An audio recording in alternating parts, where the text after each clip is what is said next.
Assalamualaikum warahmatullahi wabarakatuh. Kitab Al-Fatihah. A'udzubillahi minasyaitonir rajim. Bismillahirrahmanirrahim. Alhamdulillahirabbil alamin. Iyyaka na'budu wa iyyaka nasta'in. Shiratal mustaqim. Shiratal ladzina an'amta 'alaihim.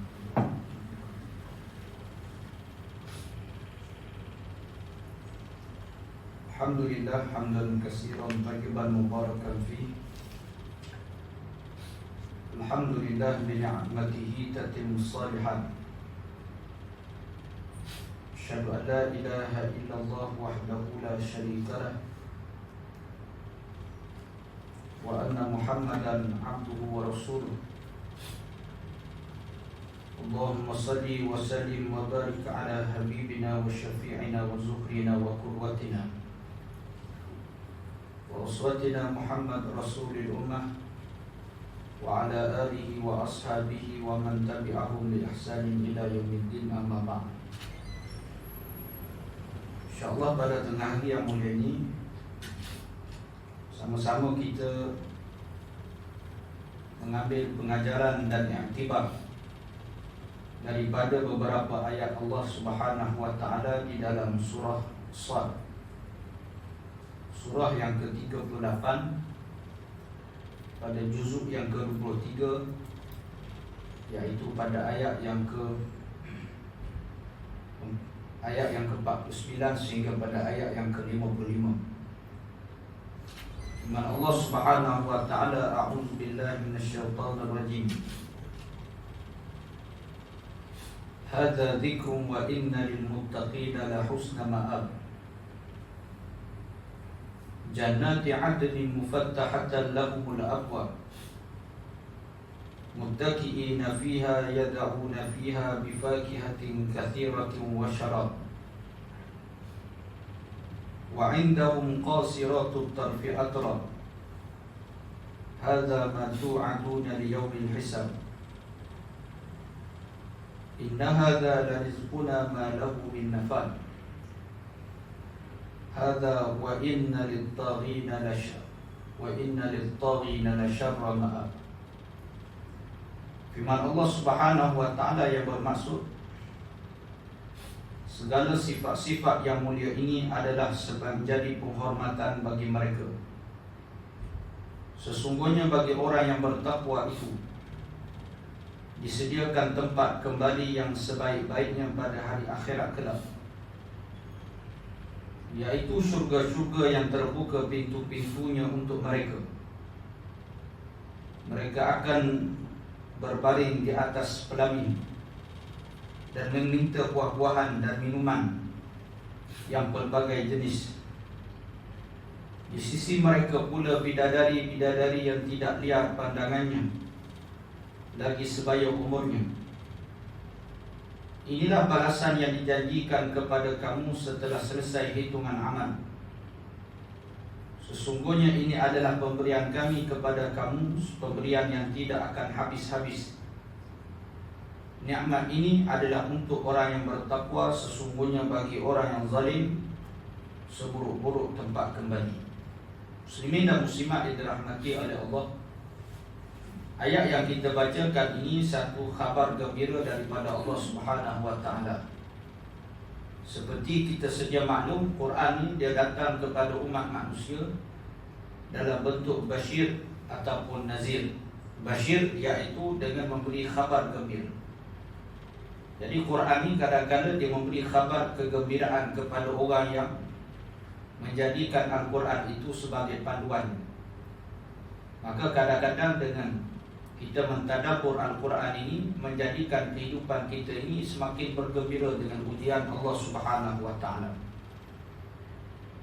Sebab itu penghibur bagi orang yang beriman ataupun penenang hati bagi kita orang yang beriman adalah Al-Quran. Memahami Al-Quran, mentadabbur Al-Quran akan menghilangkan sebahagian besar dalam masalah kehidupan kita. Bagaimana saat kita ditimpa musibah, maka Quran memujuk kita supaya bersabar. Seperti mana di dalam ayat surah Az-Zumar pada ayat yang ke-10 Allah Ta'ala kata, innama yuwaffas sabirun ajrahum bighairi hisab. Sesungguhnya bagi orang yang sabar itu, kata Allah, pahalanya tidak ada hisab, tidak ada hitungan dan batas. Jadi Quran dia pujuk hati manusia supaya bersabar. Kerana ibadat sabar itu jauh besar daripada pahala semayang. Pahala semayang berjemaah 27 kali ganda. Pahala baca Quran 1 huruf 10 kebaikan yang disebut dalam hadis Nabi. Kalau kita baca Alif Lam Mim 3 huruf 30 kebaikan kita dapat. Pahala sedekah Quran sebut sampai mencecah 700 kali ganda. Tapi pahala sabar kata Allah bighairi hisab. Maknanya tidak terhitung berapa nilaiannya, malaikat pun tak tahu nak catat berapa kalau pahala sabar. Jadi maka bila kita ditimpa musibah, maka Quran ini sebagai penggembira hati kita, penenang hati kita. Maka kita akan ingat ayat innama yuwaffas sabirun ajrahum bighairi hisab. Bagi orang yang sabar itu pahalanya tanpa hitungan dan batas. Begitulah juga apabila datangnya lemah semangat kita untuk mentaati perintah Allah Subhanahu wa taala. Lemah semangat untuk kita menjadi orang yang baik. Maka Quran ini sebagai khabar gembira, penguat semangat, pemberi motivasi kepada kita untuk melakukan ketaatan pada Allah Subhanahu wa taala. Seperti mana ayat yang kita nak bincangkan pada tengah hari ini, ayat daripada surah Sad ini adalah sebahagian ayat yang menggembirakan hati manusia untuk mendorong kita menjadi orang yang bertakwa di sisi Allah. Kemudian Quran ini juga tuan-tuan dia datang dalam bentuk nazir. Nazir ini iaitu peringatan. Jadi kadang-kadang Quran ini dia memberi ancaman dan amaran supaya kita rasa gerun untuk melakukan maksiat, supaya kita takut untuk melakukan perbuatan yang mendatangkan kemurkaan Allah. Maka Quran dia datang dengan beberapa ayat-ayat kegerunan, ayat-ayat penyesalan manusia di hari akhirat kelak. Dalam surah Al-Mulk ada sebahagian ayat peringatan. Allah peringatkan tentang suasana penyesalan manusia di alam akhirat kelak. Wa qalu law kunna nasma' aw na'qilu ma kunna fi ashabis sa'ir. Dalam surah Al-Mulk ada sebut penyesalan, kata-kata yang akan diungkapkan oleh orang yang berdosa di akhirat kelak. Mereka akan berkata, lau kunna nasma', kalaulah kami ini di kalangan orang yang mendengar peringatan di atas dunia, au na'qil, dan kami ini orang yang berfikir. Kalaulah kami ini waktu atas dunia kami mengaji, ada kuliah zuhur, kami masuk kuliah zuhur, ada kuliah maghrib, kami masuk kuliah maghrib, ada pengajian dekat rumah, kami datang pengajian. Kemudian au naqil, kami ni orang yang berfikir. Lepas kami mengaji, kami menjadi orang yang berfikir. Nescaya kami tidak dibakar di dalam neraka sa'ir. Jadi Quran dia datang dalam bentuk peringatan supaya berwaspada dengan dosa dan dengan kemurkaan Allah Subhanahu wa taala. Maka di dalam ayat yang ke-49 surah Sad ini kata Allah Subhanahu wa taala, bagi orang yang bertakwa kata Allah, maka Allah Ta'ala menyediakan bagi mereka la husna ma'ab, iaitu tempat tinggal yang paling baik di akhirat kelak. Kalau kita baca Quran ni, kita akan jumpa dua istilah, sama ada seburuk-buruk tempat kembali ataupun sebaik-baik tempat kembali, ataupun sama ada keuntungan ataupun kerugian. Ini istilah di dalam Al-Quran ada sebut. Jadi bila Quran kata sebaik-baik tempat kembali, yang kita kena terbayang syurga Allah. Tak ada tempat yang paling baik di akhirat kelak, syurga Allah. Seburuk-buruk tempat kembali, neraka Allah. Begitulah bila mana Quran dia menggunakan perkataan iaitu keuntungan. Bila untung maksudnya syurga Allah Ta'ala juga. Ataupun kadang-kadang Quran dia datang dalam bentuk ulaika humul khasirun, iaitu mereka ini orang yang rugi. Rugi itu bermaksud kerugiannya bila mana seorang itu menjadi penghuni neraka Allah di akhirat kelak. Jadi ini adalah kata Allah Subhanahu wa taala, bagi orang yang bertakwa Allah sediakan sebaik-baik tempat kembali. Jadi manusia ni dia tak terbayang bagaimana keadaan sebaik-baik tempat kembali. Yang menyebabkan kita tak berebut rumah akhirat ni kerana kita tak terbayang bagaimana suasana rumah akhirat. Seperti mana kita bayangkan rumah kita di dunia ni, kita akan mula orang kata angam. Nak beli rumahnya mungkin 2 tahun lagi, tapi angau tu dah 2 tahun. Ni nanti nak buat konsep. Ada apa ni, rumah garden ke apa ke, ada farm in city lah, macam-macam konsep ni lah. Ni nak buat West Coasting. Dah beli ke rumah tak lagi, termenung 2 tahun. Nanti rumah nanti atapnya nak buat lain sikit lah. Dinding pun nak buat lain pada lain, nak buat kaca je biar orang nampak daripada luar. Jadi termenung kita tu dalam keadaan 2 tahun termenung, bercita-cita, kerja pun jimat duit, makan pun sekadar-kadar saja sebab nak beli rumah besar ni. Jadi maka dia dah mula sebab dia kenal macam mana rumah yang dia nak beli. Dan dia tahu berapa nilaian harga mahalnya, sebab apa? Maka dia berusaha ke arah perkara tersebut. Jadi maka sebab itu kita ni jadi tak angau pada syurga ni, sebab kita tak kenal bagaimana suasana tempat kita kembali di akhirat kelak. Jadi sebab tu kita tak berapa bersungguh mana. Dalam kuliah pun tidur je. Kemudian semayang pun kadang-kadang tak jaga adab kita dalam semayang, lebih kurangnya kita dalam adab kita dalam solat. Jadi mengaji pun sambil lewa je kita kalau dalam bab agama, sebab kita tidak tahu di mana sebenarnya tempat balik kita. Maka kata Allah, jannati adnin mufattahatan lahumul abwab. Maka adapun kata Allah, yaitu tempat kembali itu adalah tempat bersukaria di dalam syurga Allah, yang mana di dalam syurga itu mereka berbaring di atas pelamin-pelamin dan juga meminta buah-buahan dan minuman yang berbagai jenis. Maka syurga ini gambaran Allah, tempat pembaringan manusia adalah pelamin-pelamin. Allah Ta'ala tahu sifat manusia ni disuka pada pelamin. Kita ni suka sungguhlah pelamin kita. Yang kahwin pun suka lagi naik pelamin. Walaupun dah kahwin suka lagi nak gambar dekat pelamin. Jadi pelamin ni barang manusia suka. Kadang-kadang rumah buruk tak apa, asal pelamin tu nampak mahal. Kadang-kadang sewa pelamin 5,000 pelamin saja, 10,000 pelamin. Rumah macam lokang pecah, tapi pelamin tu penting. Jadi sedangkan pelamin itu bukanlah tempat pembaringan, hanya tempat duduk ambil gambar. Sukanya kita pada pelamin, Allah Ta'ala jadikan akhirat pelamin syurga sebagai tempat pembaringan manusia, tempat istirahat. Bukan tidur, tidak, hanya tempat istirahat, pembaringan. Kemudian dalam keadaan dia berbaring itu disebut dia boleh petik buah di dalam syurga Allah Subhanahu wa Ta'ala. Disebut kata ulama tafsir, buah dalam syurga ni lebat tak lebat, buah dalam syurga boleh petik dengan mulut sambil dalam keadaan berdiri. Bukan sahaja boleh petik dengan mulut sambil dalam keadaan berdiri, hatta duduk pun dia boleh petik dengan mulut sambil dalam keadaan dia duduk. Bukan sahaja saat dia duduk dia boleh petik buah dengan mulut, hatta berbaring pun dia boleh petik buah dalam keadaan berbaring, buah yang ranum masak. Dia boleh petik buah hanya dengan sekadar mulutnya saja. Macam mana? Wallahu ta'ala alam.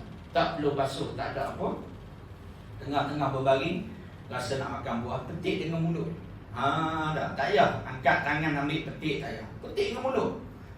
Asal terlampau lebat buah dalam syurga Allah Subhanahu. Mana sambil berdiri pun boleh makan, sambil duduk boleh makan, sambil berbaring pun boleh makan. Allah. Ini syurga Allah Subhanahu wa ta'ala.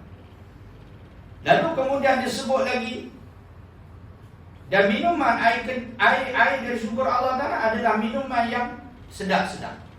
Maknanya makanan dalam syurga ni sekadar makan menyedapkan tengkok kita, menyedapkan kita punya jasad kita.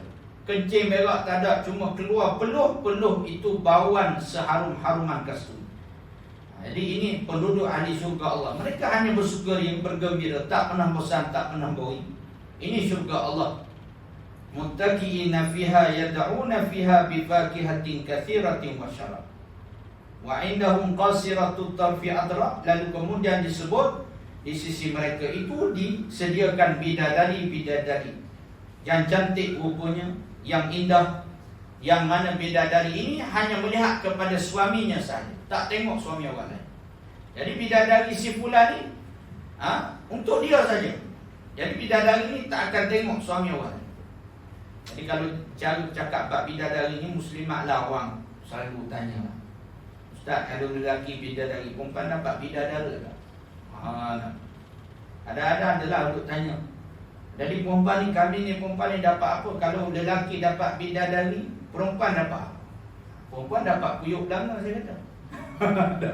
Ada dia suka puyuk belanga. Atas dunia dia suka main puyuk, dia suka main pinggang mangkuk. Dia akhirat pun dia suka main benda tu. Dia suka intan, emas, permata. Dia main benda suka. Cuma yang hebatnya perempuan muslimah ni, dia adalah ketua bidadari. Ini hebat muslimah, dia ketua bidadari. Ini kehebatan, kemuliaan Allah Ta'ala beri kepada isteri yang salihah. Dia ketua bidadari yang wajah dia itu lebih cantik daripada bidadari Allah Ta'ala buat. Allah ada ke mana? Wallahu Ta'ala alam. Sebab tu ini isteri salihah, walaupun atas dunia mukanya tak lawa, walaupun muka bini dia tak lawa. Dan kadang-kadang bila kita cerita, suami mula terbayang, macam mana bini aku boleh lawa, atas dunia tak apa-apa lawa pun tak. Tertukar dengan kuali pun tertukar. Jadi maka sebab itu akhirat Allah Ta'ala buat cantiknya itu mengatasi kecantikan bidadari. Bidadari ni comel, tuan-tuan.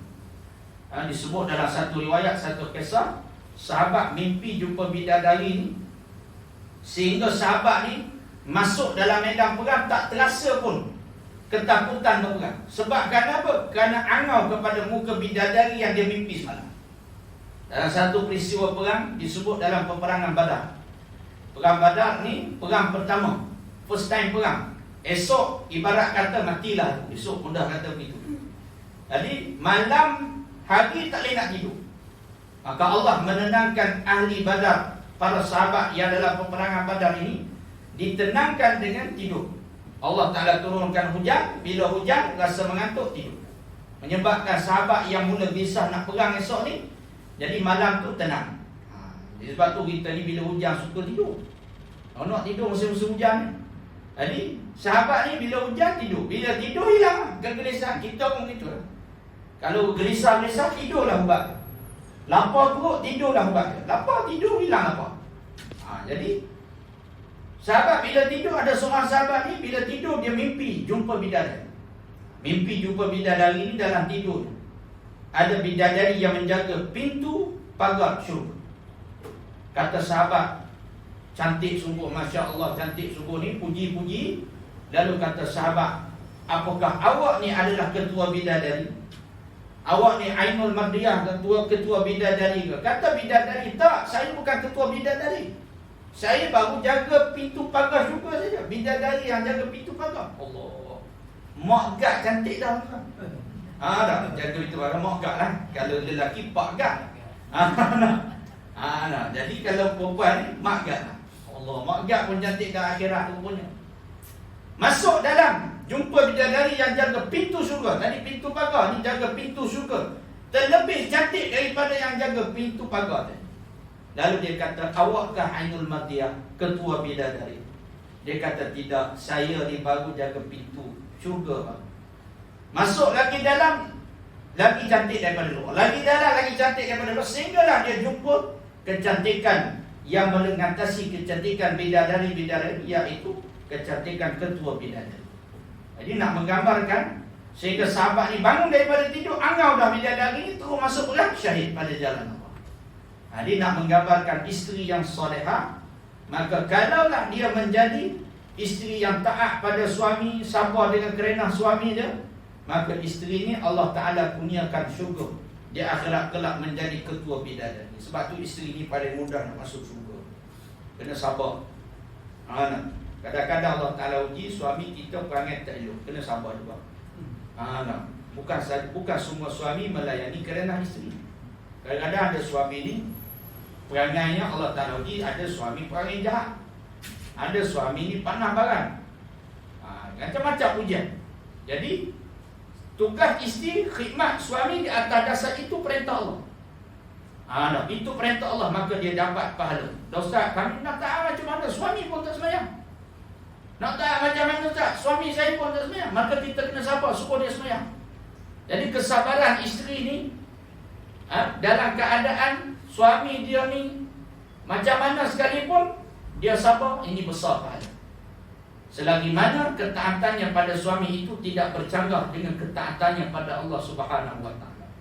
Tapi bila sudah melibatkan maksiat kepada Allah, La ta'atan lil makhluk fi ma'siyatil khaliq. Tidak ada lagi ketaatan pada makhluk, hatta pada suami, dalam urusan bermaksiat kepada Allah Subhanahu wa taala. Bila suami dah suruh tinggal semayang, bila suami suruh buka aurat, maka sampai saat itu tidak ada lagi ketaatan pada makhluk. Mana kalaulah ditakdirkan bercerai kerana disebabkan kerana itu, moga-moga Allah gantikan dengan suami yang lebih baik, ataupun dengan kehidupan yang lebih baik. Jadi siapa dengan kehidupan bersuami ini, isteri ini paling mudah taat pada suami, taat pada Allah. Jaga hubungan dengan Allah, jaga hubungan dengan suami, maka syurga Allah Subhanahu wa taala ni besar ganjaran isteri. Jadi sebab tu isteri ni dia kena selalu minta maaf. Sebab dari sudut darjat isteri dengan suami ni dia tak sama. Sebagaimana seorang anak dengan mak dan ayah dia tak sama. Dia tak akan pernah sama. Sebab hari ni dia orang nak konsep sama rata. Laki isteri, suami isteri ni dia nak konsep sama rata. Kalau suami boleh bekerja, kenapa saya tak boleh bekerja? Kalau suami jadi ketua di sebuah syarikat, kenapa saya tak boleh jadi ketua di sebuah syarikat? Sedangkan dia tetap, isteri ni dia tetap di bawah penguasaan seorang suami. Jadi sebab tu kok mana kita kalau nak redha Allah, pastikan kita dapat meraih redha suami, insya-Allah mudah jalan syurga kita. Jadi tiap-tiap malam kita kena selalu minta maaf, bang. Jadi malam ni saya nak minta maaf sebelum tidur. Kena selalu minta maaf. Sebab apa? Supaya kita mati dalam keadaan suami redha pada kita. Mungkin hari ini saya ada masak tak sedap, jadi nak minta maaf sia-sia. Jadi kita kena selalu minta maaf. Walaupun hari itu kita rasa tak buat silap, walaupun hari itu kita tak rasa tak buat. Jadi kalau isteri buat baik, insya-Allah Allah lembutkan juga hati suami ni. Sampai satu saat suami pun jadi lembut hati pada kita juga. Jadi masing-masing. Jadi kadang-kadang ada orang ni tak mau minta maaf. Saya macam mana minta maaf? Dia pun buat silap pada saya, Ustaz. Suami pun ada silap pada saya. Macam mana saya minta maaf pada dia? Tak. Sebab tu kata Nabi, kalaulah boleh sujud kepada makhluk, nescaya yang aku suruh sujud adalah isteri akan sujud pada suami. Kalau boleh sujud, manakala dibolehkan sujud itu kepada makhluk, nescaya yang kena sujud pada makhluk itu isteri sujud pada suami. Mana sampai begitu besar ketaatan. Jadi soal suami ni ada kesilapan, maka kita kena berlapang dulu, sabar. Kena sabar kuat dapat pahala. Cuba try buat. Seorang isteri begitu, insya-Allah Allah buka jalan kebaikan dalam rumah tangga. Tak apalah, biarlah suami kata ni pasal apa ni, sejak balik kerja minta maaf selalu ni buang terbiak ke apa? Sebelum ni tak ni, sejak balik kerja ni selalu minta maaf, buang terbiak ke apa ni? Tak apalah bang, buang terbiak pun buang terbiak, saya tetap nak minta maaf. Biar saya mati ni dalam keadaan abang redha pada saya. Cukup. Jadi maka dengan sebab itu, kalau kita nampak pahala gitu, kita akan sentiasa khidmat untuk saya. Maka orang yang macam ni, Allah jadikan dia ini sebagai bidadari di dalam syurga, dan dia adalah ketua bidadari dalam syurga Allah. Ada orang tanya, Ustaz, dah kata suami ramai macam mana?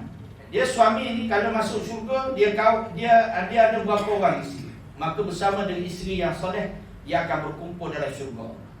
Dan tu kalau isteri, Ustaz, macam mana kalau dia ada 4 orang suami? Kahwin suami pertama, laki mati. Kahwin suami kedua, laki mati, bang. Jadi isteri ni banyak umur, suami yang pendek umur. 10 kali kahwin, 10 suami mati. Jadi dengan suami mana dia nak bersama dalam syurga Allah? Maka dengan suami yang paling terbaik di sisi Allah Subhanahu wa taala akan bersama dengan isteri ini dalam syurga Allah Subhanahu wa taala. Kalau isteri ini dia akan sama dengan suami yang terbaik. Kalau suami pula dia akan bersama dengan isteri-isterinya yang soleh. Kalau 4 orang itu yang solehah, maka dia akan bersama dengannya dalam syurga Allah Subhanahu wa taala. Lalu kemudian disebut lagi bagaimana keadaan dalam syurga itu. Lalu kemudian kata Allah Subhanahu wa taala, wa indahum qasiratut tarfi atrab. Inilah balasan yang kami janjikan kepada mereka, yaitu dengan bidadari ini, hadza ma tu'aduna yaumil hisab, bila berlaku setelah berlakunya hisab. Jadi balasan syurga ni setelah kita menghadapi hari hisab, hari hitungan amal kita. Maka dengan sebab itu tuan-tuan, kita kena minta selalu dengan Allah, ya Allah masukkanlah kami ni ya Allah dalam syurga tanpa hisab. Ni kita kena minta. Sebab hisab ni tak pernah. Hisab ni satu benda orang yang tak nak. Jadi hisabnya satu benda yang menyebabkan seorang itu dia akan rasa takut. Ni yaumul hisab. Belum tentu lagi masuk syurga neraka, tapi rasa takut itu, iaitu hisab. Audit. Kita audit company pun kita takut, tuan-tuan. SPRM mari geledah rumah kita pun tak bersalah lagi, mari geledah tu pun dah rasa takut. Jadi maka dengan sebab itu, ini hisab akhirat, ketakutan yang sangat dahsyat. Maka kena minta, ya Allah, masukkanlah kami ni dalam syurga kamu ya Allah tanpa hisab. Lalu kemudian kata Allah, inna hadza rizquna ma lahu min nafad. Maka kata Allah, nikmat pemberian kami ini adalah nikmat rezeki yang tidak akan habis-habis, kata Allah Subhanahu wa taala. Nikmat syurga ni, tuan-tuan, Allah Taala buat nikmatnya tak akan habis. Nikmat dunia ni nikmat dia akan habis. Ni nikmat dunia. Nikmat syurga dia tak akan habis. Walaupun sedap macam mana pun di atas dunia ni, kesedapan itu akan tetap akan lenyap binasa. Ini Allah Ta'ala. Cuba tuan-tuan sebut benda paling seronok atas dunia yang kekal sampai mati tak? Ada orang dia kata yang menyeronokkan itu adalah tidur. Tidur pun tak seronok kalau setiap waktu kita tidur. Lepas subuh tidur, lepas makan tengah hari tidur, lepas asar tidur, bengong pada kita, tuan-tuan. Jadi tidur ni dia nikmat atas dunia sekali-sekali. Letih tidur nikmat. Tapi kalau tidur je memanjang 3 hari 3 malam tidur, tak ada nikmat. Ada orang kata makan itu nikmat. Ya, makan itu kan dia nikmat. Kalau makan itu dalam keadaan kita lapar, makan nikmat. Kata guru saya, dia makan ni sedap ni ada 5. Makanan ni dia jadi sedap. Satu, kita makan pada waktu kita lapar. Waktu kita kenyang makan tak sedap. Dah lah apa pun sate kijang apa dah kenyang dah, tak boleh nak makan lah. Jadi sedap makanan waktu kita lapar. Kemudian yang kedua, sedap makanan ini pada waktu mana? Iaitu ketika mana makanan itu kena dengan selera kita. Kena dengan selera kita, okey. Kemudian yang ketiga, sedap makan itu pada waktu kita sihat. Waktu sakit tak sedap makan. Waktu sakit, makanlah apa pun tak akan jadi sedap. Tapi kita sihat, makanan itu nikmat. Makan pada waktu kita sihat. Kemudian yang keempat, nikmat sedap makan ni kata guru saya, iaitu makan ramai-ramai. Makan seorang tak sedap. Tak selera, slow je makan seorang. Macam orang kena tinggal di bini, makan seorang, slow je. Dah tak bersungguh. Tapi makan ramai-ramai, satu keluarga ada, dia berselera makan. Makan dengan member-member pun dia jadi berselera. Berselera makan dengan member. Atau makan fresh je pun kat kedai. Nak makan jadi. Kemudian yang kelima, makanan itu sedap apabila orang tolong bayar. Kalau kita bayar tak sedap juga. Di makanan ni. Jadi waktu kita bayar, itu tak sedap. Jadi makanan sedap bila orang belanja kita. Makanlah apa pun orang belanja memang sedap. Tapi kalau kita yang keluar duit, yang tu tak sedap lah, tuan-tuan. Itulah kunci makanan sedap. Jadi maka atas dunia ni makanan sedap macam mana pun, lama-lama dia akan hilang kesedapan. Sedap makanan atas dunia ni sedap sampai kat mana? Kata ulama, pada 4 jari di tekuk saja. Kita ambil 4 jari kita letak kat tekuk, sedap di sini je. Sampai ke perut tak rasa lah sedap tak sedap. Tapi sedap dalam syurga Allah, sedapnya kata ulama sampai ke hujung jari jemaah. Maknanya makan tu hujung jari rasa sedap. Bukan sampai menjilat jari yang tu ialah KFC. Ni sedap ni sampai hujung jari pun terasa. Makanan atas dunia tak ada yang sedap sampai ke perut. Kata Ustaz, saya makan sedap sampai ke perut. Macam mana sedap sampai rasa geli-geli gitu kat perut? Tak ada. Tak ada. Dia sedapnya sampai sini. Jadi telan tu pun slow je telan. Kadang-kadang nak minum air pun sayang, sebab takut hilang rasa kat tekuk. Jadi itu kesedapan makanan atas ni. Lalu dia pun menjadi najis. Dia pun dah tak sedap dah. Jadi itu sedapnya waktu kita telan tu je. Jadi kalau kita sedap, tak ada sedap yang mana. Jadi apapun keseronokan manusia di atas dunia ni tidak ada yang kekal abadi melainkan nikmat yang ada di sisi Allah. Ada orang kata paling seronok atas dunia ni Ustaz, masuk hutan, sewa 4x4, cari tempat yang orang tak rajin teroka lagi, duduk termenung. Itulah paling nikmat. Lari daripada suasana bandar. Ada orang macam tu. Dia nak mencarikan keseronokan dia di dunia. Dia cari mana-mana ceruk hutang, sewa 4x4. Lalu kemudian dia pun termenung. Dia rasa seronok dengan perkara seperti itu. Ya betul, tapi keseronokan itu tak hilang. Termenung ni sekejap je termenung. Cuba 3 bulan termenung, gila. Same dibuatnya tu tak. Jadi termenung pun ni, kalau waktu kita ada problem, masalah, kita termenung, okay, hilang masalah kita. Maka dengan sebab itu tidak ada. Ada orang kata main dengan cucu seronok. Dengan cucu seronok sah, nak cucu sulung, cucu tunggal ni seronok. Ya betul seronok kalau sekali-sekala kita main dengan cucu. Tapi kalau sebulan hadap muka cucu yang sama, segabut tak? Jadi tidak ada benda yang nikmat di dunia ini, kata Allah. Rezeki itu nikmat yang kekal adalah di sisi Allah Subhanahu wa taala. Maka syurga ni tuan-tuan, Allah buat termenung pun nikmat. Dikatakan termenung ahli syurga ni, dia duduk saja-saja sambil termenung, lalu dia tengok ada burung yang berterbangan, terlintas dalam hati dia, seronok boleh makan burung ini. Maka Allah Ta'ala jadikan burung ini terus siap sebagai hidangan. Burung yang dia tengok, burung yang sama, siap sebagai hidangan. Datang di hadapannya, siap sebagai hidangan. Lalu dia makan. Lalu tulang belulang tadi dia buang ke tanah, jadi balik, bercantum balik, terbang balik sebagai seekor burung. Kalau rasa nak makan lagi, niat lagi, datang pula sebagai burung yang siap dihidang. Itu termenung ahli syurga. Dan itu baru termenung ahli syurga. Tak berhenti nikmat, keseronokan, kegembiraan. Maka kata Allah, segala nikmat ini, kata Allah, kita akan dapat bila tuan-tuan? Setelah yaumil hisab, hari hisab, setelah kita mati dalam keadaan sebagai orang yang bertakwa pada Allah. Jadi sebab tu tuan-tuan, paling susah hari ini adalah untuk istiqamah di atas jalan takwa pada Allah. Di atas jalan takwa pada Allah. Takwa ni maknanya nak mati di atas jalan sentiasa sibuk dengan ketaatan. Mati pula di atas jalan dalam keadaan kita ini sibuk dalam keadaan sentiasa dekat dengan Allah Subhanahu wa taala. Yang ini susah. Maka sebab itu pengakhiran manusia yang terbaik itu adalah pengakhiran yang menutup riwayat hidup di dunia ini dalam keadaan dia ini sebagai sebaik-baik hamba Allah Subhanahu wa taala. Jadi kita atas dunia ni tak ada apa tuan-tuan. Kita puluh duit, cari duit ni sampai ratus ribu, juta ringgit sekalipun.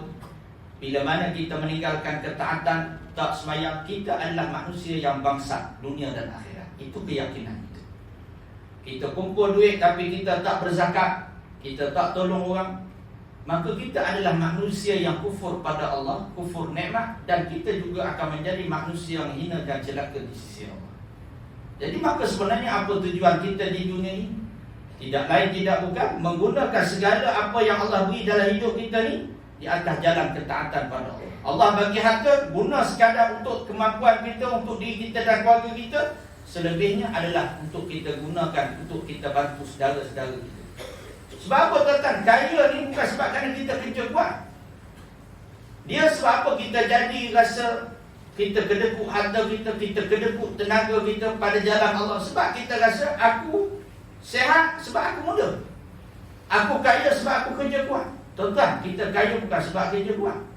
Kalau nak banding kaya sebab kerja kuat, ada lagi orang yang kerja lebih kuat daripada kita. Siang malam dia bekerja, overtime pula lagi dan sebagainya. Dan kita kaya bukan kerana kita cerdik. Berapa ramai orang yang cerdik tapi tak kaya macam kita.